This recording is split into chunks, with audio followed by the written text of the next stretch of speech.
Vous avez choisi Africa Daily Report pour vous informer de l'actualité africaine. Merci de votre fidélité, chers internautes.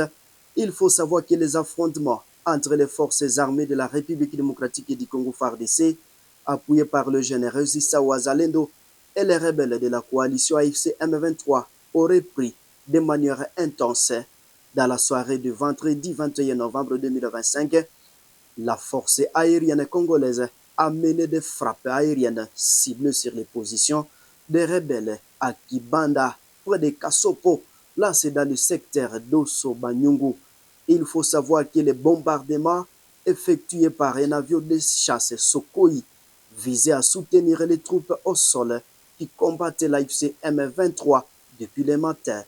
Chers téléspectateurs, les combats qui se sont poursuivis le samedi 22 novembre à Kibanda et Bito, et ça constitue une violation flagrante de l'accord cadre signé récemment à Doha, au Qatar, entre le gouvernement congolais et l'AFC M23.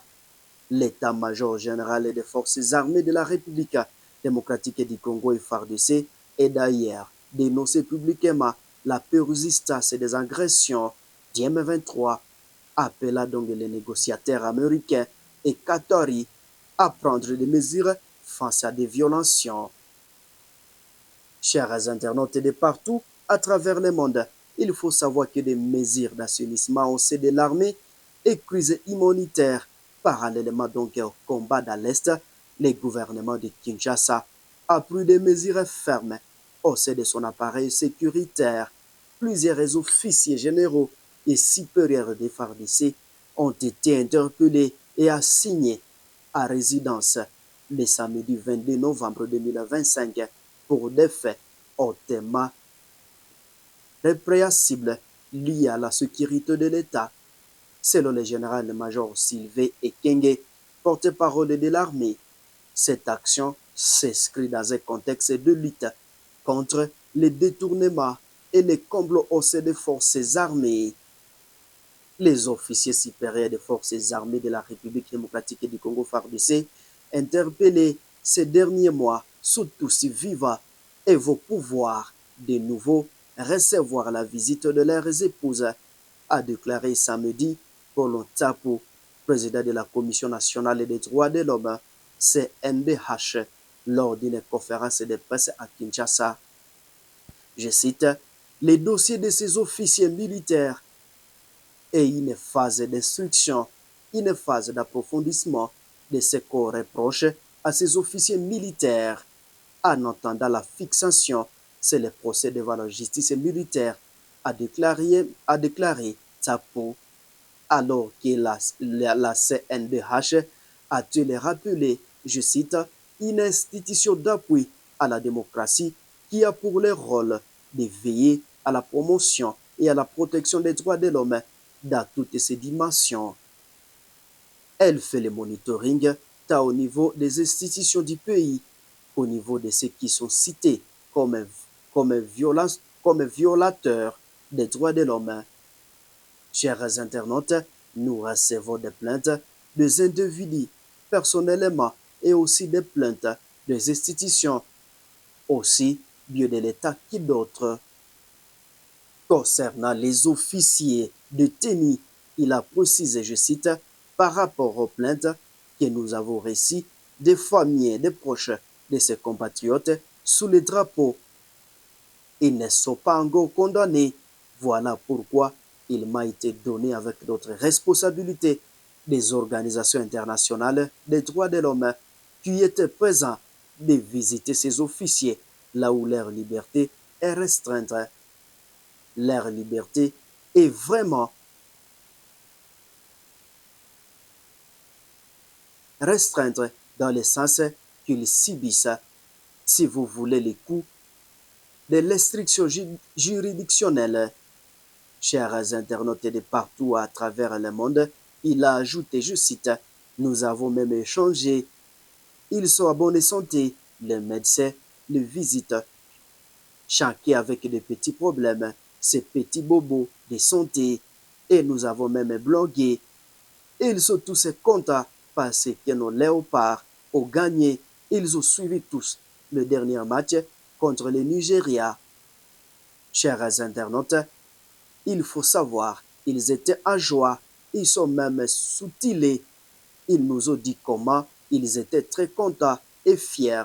C'est pour dire que les droits au loisir, à la lecture, et ils ont dit qu'ils sont qu'ils sont très bonnes, à bonnes conditions. Chers tous les spectateurs, sur les visites familiales suspendues pour des raisons de sécurité, M. Tsapou a expliqué, je cite, mais vous savez, nous sommes des paras. Ils ont demandé un peu de souplesse pour que ces personnes aient rencontré leurs épouses, ce qui leur a été produit sur le champ, mais bien avant, pour leur sécurité, ont fait suspendu les visites pour qu'ils avaient de risques de menaces. Chers téléspectateurs de partout à travers la République démocratique du Congo, nous quittons la ville-province de Kinshasa, parle de la situation sécuritaire dans les territoires de Lubero au nord Kivu. Changeant de la santé de la zone de Biena dans les territoires de Lubero ont décidé de suspendre leurs activités pour une durée de 48 heures après une série d'attaques meurtrières attribuées des islamistes ADF qui ont ciblé plusieurs villages et même des structures sanitaires.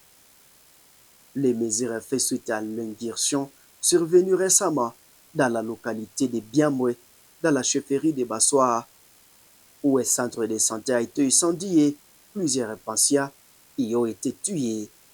Selon le docteur Nzenze Mutomberwa, Jocelyne, contacté par Actualité Précédée, les personnels et soignants exprimaient une profonde inquiétude pour sa propre sécurité, celle des malades, ainsi que pour la protection des équipements médicaux régulièrement pillés ou détruits lors des assauts armés. Les agents réclament la mise en place urgente des mesures de protection sociale pour les personnels de santé ainsi que la sécurisation des pensionnats et des infrastructures médicales. Je cite, les personnels et soignants ont suspendu leurs activités pour hier et aujourd'hui, jeudi et vendredi. Et nous allons évaluer la situation demain à partir de 17 heures.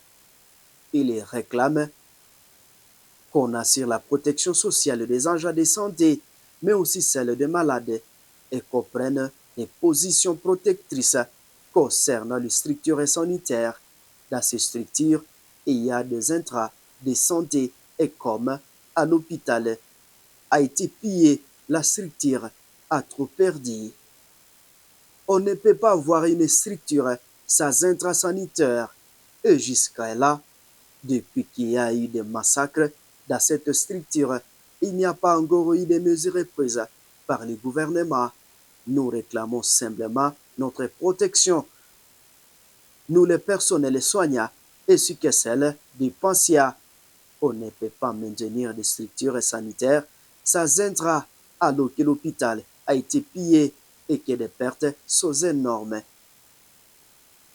S'indigne le docteur Nzenze Mutomberwa, Jocelyne, l'une des responsables syndicaux. Autre point chaud et développement diplomatique, donc au-delà de la crise, avec l'AFC M23, l'Est de la République démocratique du Congo, est également secoué par les atrocités attribuées aux forces démocratiques alliées ADF dans la région de Lubero, où des massacres récurrents ont poussé la société civile à exprimer son indignation et à réclamer une action gouvernementale sur les fraudes diplomatiques. Le Qatar continue de jouer un rôle central après la signature de l'accord cadre de Doha le 15 novembre. L'émir du Qatar, Sheikh Tamim Ben Hamad Al-Thani plutôt, a effectué une visite à RDC, réaffirmant son implication dans la médiation pour la stabilisation des Grands Kivu, en coordination avec les efforts américains et régionaux. Néanmoins, l'armée congolaise a confirmé la perte de la localité de Katoi, au nord Kivu, prise par le M23 AFC souligna les gouffres entre les avancées diplomatiques et la dure réalité sécuritaire sur les terrains.